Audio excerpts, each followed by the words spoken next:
दुनिया भर में इस्लाम फैला हुआ है, मगर एक ऐसा मुस्लिम देश भी है जहां मस्जिदों में बच्चों का जाना क्राइम है, जहां अगर आपकी दाढ़ी लंबी हुई तो पुलिस आपको पकड़कर जबरन शेव करा देगी, जहां औरतों का बुर्का पहनना गुनाह माना जाता है और अरबी नाम रखना गैर कानूनी है। सुनकर हैरानी हो रही है ना? आप सोच रहे होंगे ये कैसा मुस्लिम देश है जो अपने ही धर्म के खिलाफ इतने सख्त कानून बना रहा है। पर असली सच तो यह वही देश है जिसने सदियों पहले अपनी खूबसूरत संस्कृति खो दी थी, तलवार की नोक पर। जहां कभी पारसी मंदिर, बौद्ध मठ और शिव पार्वती की मूर्तियां गुलजार थीं, वहां इस्लामी आक्रमणकारियों ने सब कुछ राख कर दिया। हजारों साल की विरासत बस एक झटके में खत्म, और आज वही देश अपनी पहचान वापस ले रहा है। मगर सवाल यह है, क्या यह आजादी है या एक नई तानाशाही? क्या सच में धर्म को दबाकर शांति मिल सकती है? और सबसे बड़ा सवाल, क्या ताजिकिस्तान की यह कहानी दूसरे मुस्लिम देशों के लिए एक मिसाल बन सकती है? अगर आप जानना चाहते हैं कि कैसे एक देश ने अपने ही मेजॉरिटी धर्म के खिलाफ बगावत कर दी, कैसे इस्लाम को थोपा गया और फिर कैसे उसे उखाड़ फेंका गया, तो इस वीडियो को आखिर तक देखिए, क्योंकि यह कहानी सिर्फ ताजिकिस्तान की नहीं बल्कि हर उस देश की है जिसे कभी धर्म की आड़ में गुलाम बनाया गया था। सभी सनातन योद्धा एक बार जरूर कमेंट करें, आप कहां से देख रहे हैं, आपको वीडियो कैसे मिला और क्या सबसे ज्यादा झकझोर गया। हम हर कमेंट पढ़ेंगे और दिल से रिप्लाई करेंगे। एक ऐसा मुस्लिम देश जिसने बुर्के और हिजाब पर पाबंदी लगा दी है। यहां महिलाओं का चेहरा ढकना अपराध माना जाता है, मर्द यहां लंबी दाढ़ी नहीं रख सकते। यह वह मुस्लिम देश है जो इस्लाम के अस्तित्व, उसके कायदे कानून को मिटा रहा है। क्या सच में यह मुस्लिम देश पहले पारसी धर्म से गुलजार था? क्या है इस देश का चौंका देने वाला इतिहास? जानने के लिए वीडियो में आखिर तक बने रहें। और वीडियो में आगे बढ़ने से पहले वीडियो को लाइक करें और चैनल को सब्सक्राइब करना ना भूलें। दोस्तों, पूरी दुनिया में आधिकारिक रूप से 195 देश हैं, जिनमें से 57 ऐसे हैं जहां इस्लाम का बोलबाला है। संकरी गलियों से लेकर खुले चौराहों तक सिर्फ इस्लामी रंगत की महक उठती है। और इन्हीं में से एक देश है ताजिकिस्तान, जो मध्य एशिया में बसा एक स्थलरुद्ध लैंडलॉक्ड देश है जो चारों तरफ से जमीन से घिरा हुआ है। ताजिकिस्तान के पश्चिम और उत्तर में उज्बेकिस्तान है, जबकि उत्तर में किर्गिस्तान, पूर्व में चीन और दक्षिण में अफगानिस्तान जैसा मुस्लिम देश इसकी हिफाजत के लिए तैनात है। ये एक पहाड़ी देश है जिसका 93% से ज्यादा हिस्सा ऊंचे नीचे पर्वतों से ढका हुआ है, जबकि इसकी फिजाओं में घुला हुआ है इस्लामी रंग। इसलिए इसे एक मुस्लिम देश के रूप में देखा जाता है जो 1,43,099 वर्ग किलोमीटर में फैला हुआ है। यहाँ आपको चारों तरफ प्राकृतिक सुंदरता और इस्लामिकता की महक देखने को मिलेगी, क्योंकि इस देश की ज्यादातर आबादी इस्लाम धर्म से गहरा लगाव रखती है। और यहाँ का सबसे बड़ा धर्म भी इस्लाम ही है, जिसे 98% आबादी मानती है। इनमें 95% सुन्नी मुसलमान हैं, जबकि 3% में शिया मुसलमानों का बसेरा है। वहीं 2% में ईसाई धर्म, बौद्ध धर्म और अन्य धर्म भी फल फूल रहे हैं। लेकिन यहाँ जिस धर्म का सबसे ज्यादा दबदबा है वह इस्लाम ही है। मगर एक मुस्लिम देश होने के बावजूद यहाँ ज्यादातर कानून इस्लाम विरोधी ही देखने को मिलते हैं, क्योंकि भले ही जनता इस्लाम का जाप करती हो, लेकिन सरकार इस्लाम को बिल्कुल भी बढ़ावा नहीं देती, बल्कि समय समय पर ऐसे कानून लाए जाते हैं जिनसे इस्लामी प्रभाव या तो कम हो जाए या फिर पूरी तरह खत्म ही कर दिया जाए। और इसके एक नहीं अनेक उदाहरण हैं, जिनमें से एक है दाढ़ी पर पाबंदी। आप सब जानते हैं कि दाढ़ी मुस्लिम पुरुषों की पहचान और शान है, जिसे वे अपने धर्म का एक अहम हिस्सा मानते हैं। इसलिए ज्यादातर मुस्लिम पुरुषों में आपको दाढ़ी का रिवाज देखने को मिलेगा। लेकिन ताजिकिस्तान में लंबी दाढ़ी रखना पूरी तरह से प्रतिबंधित है, और सरकार ने यह कदम इसलिए उठाया है ताकि धार्मिक कट्टरता पर रोक लगाई जा सके। लेकिन अगर फिर भी कोई सरकार के इस नियम को दरकिनार कर इस्लामी पहचान यानी दाढ़ी को बढ़ावा देता है, तो सरकार न सिर्फ उस पर जुर्माना लगा सकती है, बल्कि पुलिस जबरन उसकी दाढ़ी काटने का भी अधिकार रखती है। इसीलिए यहां आपको लंबी दाढ़ी शायद ही कहीं देखने को मिलेगी। और इस्लाम के खिलाफ ये कदम आज या कल से नहीं, बल्कि 19वीं शताब्दी से उठाए जा रहे हैं। सन 1994 में सत्ता पर काबिज राष्ट्रपति इमोमली रहमोन ने तो इस्लामिक हिजाब को समाज के लिए एक समस्या बताया था और महिलाओं को आदेश दिया था कि वे इस्लामिक कपड़ों को तवज्जो ना देकर ताजिक शैली में कपड़े पहने। हालांकि उस समय इस नियम का कोई खास असर नहीं दिखा, लेकिन अब ताजिकिस्तान के लोग इस्लाम से दूरी बनाने लगे हैं।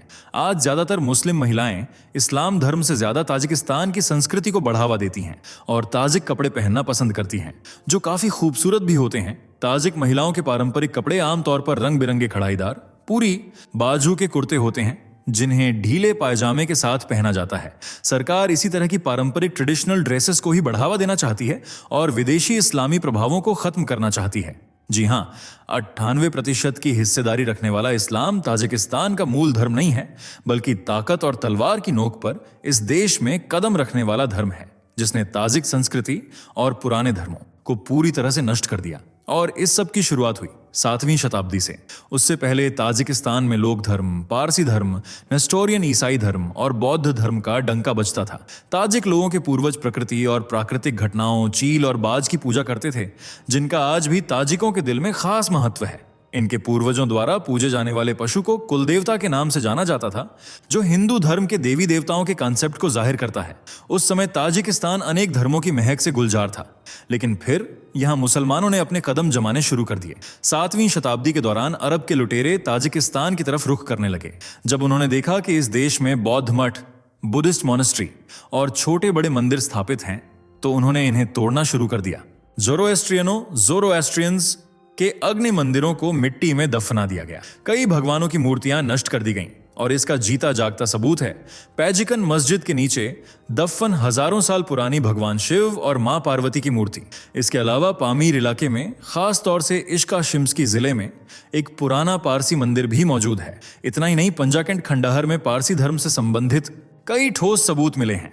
6ठी और 7वीं शताब्दी की हिब्रू शिलालेखों वाली अस्थि पेटियां मर्व में मिली हैं, जो सोगडियाना क्षेत्र में यहूदी उपस्थिति का संकेत देती हैं, जबकि पंजाकंड के खंडहरों में बौद्ध धर्म से जुड़े प्रमाण भी मिले हैं।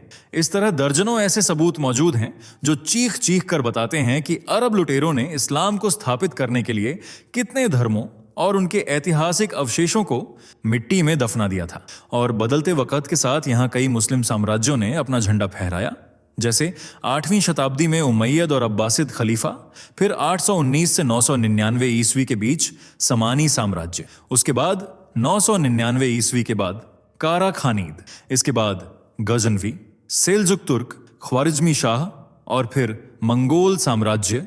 ऐसी तमाम शक्तियों ने यहाँ अपनी क्रूरता का परिचय दिया और हर हाल में इस्लाम की नींव मजबूत करने की खूनी जालिमी कोशिश की। और फिर यहाँ शरिया कानून का जन्म हुआ। आलम यह हो गया था कि यहाँ की मूल संस्कृति और मूल धर्म को मिटाकर लोगों पर जबरन इस्लाम थोपा जा रहा था। मुस्लिम महिलाओं को बुर्के और हिजाब में कैद कर दिया गया था, और जो कोई भी इन नियमों को न मानने की गुस्ताखी करता, उसे सख्त से सख्त सजा भुगतनी पड़ती, भारी भरकम जुर्माना देना पड़ता। लेकिन इस अत्याचारी दौर में एक सहारे की किरण दिखी 19वीं शताब्दी में, जब रूसी क्रांति, रशियन रेवोल्यूशन के दौरान लेनिन की सेना ने यहां दस्तक दी। इस्लाम से छुटकारा पाने के लिए लोगों ने लेनिन की सेना को पूरा समर्थन दिया, और इसी समर्थन को देखते हुए रूसी बोल्शेविक्स ने इस्लामिक सत्ता का खात्मा कर ताजिकिस्तान को सोवियत यूनियन का हिस्सा बना दिया। अब सोवियत संघ ने इस्लाम की हर पहचान को ताजिकिस्तान से मिटाने की कोशिश शुरू की। दर्जनों मस्जिदों पर ताले लटका दिए गए, जबकि कुछ मस्जिदें तो पूरी तरह ढा दी गईं। इस्लामिक किताब कुरान को खुलेआम रखना भी मना कर दिया गया, और जिन इमामों और मौलवियों ने इन नियमों के खिलाफ आवाज उठाई, उन्हें सख्त से सख्त सजा दी गई, कैद खानों में बंद कर दिया गया, क्योंकि यही वे ठेकेदार थे जिन्होंने ताजिकिस्तान की संस्कृति को इस्लाम के पैरों तले रौंदकर ताजिक लोगों को मानसिक और सामाजिक रूप से कैद कर दिया था। इसीलिए सन 1927 में महिलाओं को यह छूट दी गई कि वे इस्लामिक पर्दे यानी हिजाब और बुर्के को उतार कर फेंक सकती हैं। महिलाओं ने भी आज़ादी की ओर कदम बढ़ाए और हजारों हिजाब बुर्के आग के हवाले कर दिए। इसके बाद शुरू हुआ महिलाओं की आज़ादी का दौर, जिसमें वे अब चार दीवारी में कैद न रहकर बाहर नौकरी कर सकती थीं, जितना चाहें उतना पढ़ सकती थीं, अपनी मर्जी के मुताबिक किसी भी धर्म को मान सकती थीं और कहीं भी घूम सकती थीं। इस्लाम से छुटकारा दिलाने के लिए सोवियत संघ ने शरीयत कोर्ट्स पर भी प्रतिबंध लगा दिया। लेकिन इस्लाम को पूरी तरह खत्म करना इतना आसान नहीं था, क्योंकि अब भी तमाम मुसलमान इस्लाम को फॉलो कर रहे थे। और इन लोगों का साथ दिया सोवियत संघ की कम्युनिस्ट पार्टी के महासचिव जोसेफ स्टालिन ने, जिन्होंने इस्लाम पर हो रहे अत्याचार को रोकने की चेतावनी दी। लेकिन इसके पीछे भी एक गहरा राज छुपा था। दरअसल यूएसएसआर को वर्ल्ड वॉर के समय मुस्लिम देशों के समर्थन की जरूरत थी। अगर ताजिक मुसलमानों पर यूं ही अत्याचार की दास्तान जारी रहती, तो मुस्लिम देश कभी भी यूएसएसआर का साथ नहीं देते। इसी गहरी साजिश के चलते फिर से ताजिक मस्जिदों से ताले हटाए गए। लेकिन जब सन 1958 में सोवियत राष्ट्रपति की कुर्सी पर निकिता ख्रुश्चेव बैठे तो उन्होंने इस्लाम के खिलाफ फिर से चालें चलना शुरू कर दी। अब यूएसएसआर ने इतनी ज्यादा सख्ती कर दी थी कि लोग बगावत पर उतर आए। अलग अलग शहरों में मुस्लिम समाज के लोग दूसरों को इस्लामी तालीम देकर अपने साथ मिलाने लगे। और सन 1980 में जब यूएसएसआर की हालत खराब होने लगी, अस्थिरता ने संघ को कमजोर बनाना शुरू किया, तो ताजिक मुसलमानों को मजबूती मिलती गई।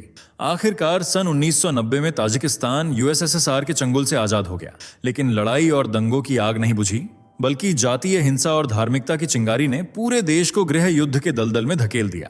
मुसलमान चाहते थे कि ताजिकिस्तान को एक शरिया स्टेट बनाया जाए, लेकिन देश के दूसरे लोग इसके लिए तैयार नहीं थे। इसी वजह से हिंसा की ज्वाला भड़क उठी और पाकिस्तान, अफगानिस्तान जैसे मुस्लिम मुल्कों ने ताजिकिस्तान को समर्थन दिया। रेडिकल मिलिशिया ताजिकिस्तान में भेजी गईं और देखते ही देखते यह गृह युद्ध एक भयानक युद्ध की शक्ल लेने लगा। ताजिकिस्तान सिविल वॉर लगभग 5 साल तक चला, जिसका आगाज 5 मई 1992 को हुआ और आखिरी चैप्टर 27 जून 1997 को बंद हुआ। इन 5 सालों में लगभग 5000 से ज्यादा लोग मारे गए, जबकि दर्जनों लोग बेघर, बेरोजगार और जख्मी हुए। ताजिकिस्तान की अर्थव्यवस्था बुरी तरह से चरमरा गई थी, जिसे बहाल करने का एकमात्र रास्ता था ताजिकिस्तान को एक सेक्युलर देश बनाना, जहां हर धर्म को बराबर का सम्मान मिले और हर धर्म के अनुयायी को उसका हक मिल सके। और इमाम अली रहमोन ने ठीक यही किया। वे जानते थे कि ताजिकिस्तान की इस बदहाली की वजह इस्लाम धर्म का कट्टर प्रभाव ही है, जिसने न केवल ताजिकिस्तान की संस्कृति को शरिया कानून की आग में झोंक दिया, बल्कि सिविल वॉर की वजह से देश की अर्थव्यवस्था को भी गहरी ठेस पहुंचाई। इसीलिए उन्होंने इस्लामी प्रभाव को कम करना शुरू कर दिया। सबसे पहले हिजाब पर बैन लगाया गया, इस्लामिक परिधानों की दुकानें बंद कर दी गईं, जितनी भी अवैध मस्जिदें थीं उन पर ताले जड़ दिए गए, स्कूलों में रोजा रखना सख्त मना कर दिया गया। इतना ही नहीं, मस्जिदों में बच्चों के प्रवेश पर भी रोक लगा दी गई। जिन मुस्लिम युवाओं ने लंबी दाढ़ी रख रखी थी उन्हें जबरन शेव कराया गया। और हद तो तब हो गई जब रहमान ने अरबी नाम रखने पर भी मनाही कर दी। जितने भी मुसलमानों के रीति रिवाज थे उन पर सख्त पहरा बिठा दिया गया। मुस्लिम त्योहारों को भी सिर्फ छोटे स्तर तक ही सीमित कर दिया गया, ताकि इस्लाम का प्रभाव ज्यादा न फैल सके। इस्लाम से जुड़ी धार्मिक किताबों के बिना इजाजत, आयात, निर्यात, इंपोर्ट एक्सपोर्ट पर भी पाबंदी लगा दी गई। लाउडस्पीकर भी इस प्रतिबंध की जद में आ गए। इस तरह रहमान ने इस्लाम से जुड़ी हर चीज, हर रीति रिवाज, हर नियम और यहां तक कि हर पहचान को भी समेटकर कोने में रख दिया। और बढ़ावा मिला तो सिर्फ ताजिकिस्तान की संस्कृति को, जो न तो किसी धर्म को ठेस पहुंचाती थी और न ही किसी धर्म को दबाने की कोशिश करती थी। हालांकि रहमान को इस्लाम के प्रति कड़ाई अपनाने के चलते कई मुस्लिम देशों से भला बुरा सुनना पड़ा। राष्ट्रीय से लेकर अंतर्राष्ट्रीय मंचों तक उन्हें खरी खोटी सुनाई गई। देश के ही कई मुसलमान उनके खिलाफ हो गए, लेकिन रहमान ने अपने कदम पीछे नहीं किए, क्योंकि वे ताजिकिस्तान को फिर से युद्धों की आग में जलते हुए नहीं देखना चाहते थे। इसलिए उन्होंने देश को धर्मनिरपेक्ष सेक्युलर देश बनाने की कसम खा ली और ताजिक संस्कृति को प्रमोट करना शुरू कर दिया। जितनी भी इस्लामिक ऑर्गेनाइजेशन थीं, उनका नामो निशान मिटा दिया गया। ताजिक संस्कृति की पहचान उसके कपड़े, पारंपरिक भोजन, भाषा, रहन सहन और सबसे बड़ी चीज आजादी को बढ़ावा दिया गया। इसीलिए आज ताजिकिस्तान को सबसे ज्यादा धर्मनिरपेक्ष मुस्लिम देश माना जाता है, जहां मेजॉरिटी आबादी भले ही मुस्लिम हो, लेकिन वे धर्म से पहले अपने कल्चर को प्राथमिकता देते हैं। और मुस्लिम हो या दूसरे धर्म के लोग सभी भाईचारे के साथ रहना पसंद करते हैं। और उनकी एकता की मिसाल पेश करता है ताजिकिस्तान का कल्चरल फेस्टिवल नवरोज, जिसे कृषि उत्सव के रूप में मनाया जाता है। इस दौरान लोग धर्म की दीवार को लांघकर एक साथ इस उत्सव को सेलिब्रेट करते हैं, नए कपड़े पहनते हैं, एक दूसरे को गिफ्ट्स देते हैं और सोहन हलवे की महक पूरे देश में मिठास घोल देती है। इसी सेक्युलरिज्म और आपसी भाईचारे की वजह से ताजिकिस्तान को एक सेफ और हैप्पीएस्ट कंट्री के रूप में देखा जाता है, जहां लोगों की पहचान उनका धर्म नहीं बल्कि उनकी नेशनलिटी है। कभी धर्म और जातीय संस्कृति की वजह से हिंसा का शिकार बनने वाला ताजिकिस्तान आज ट्रेडिशनल कल्चर का हब बन चुका है, जहां सैलानी भी जाना बड़ा पसंद करते हैं। वैसे क्या आप भी इस देश में जाना चाहेंगे? अपनी राय कमेंट में जरूर बताइएगा। वीडियो को लाइक, शेयर करें और चैनल को सब्सक्राइब कर लें। दोस्तों, आपको स्क्रीन पर 2 और वीडियोस दिखाई दे रही हैं, जिसे देखने के लिए स्क्रीन पर क्लिक करें।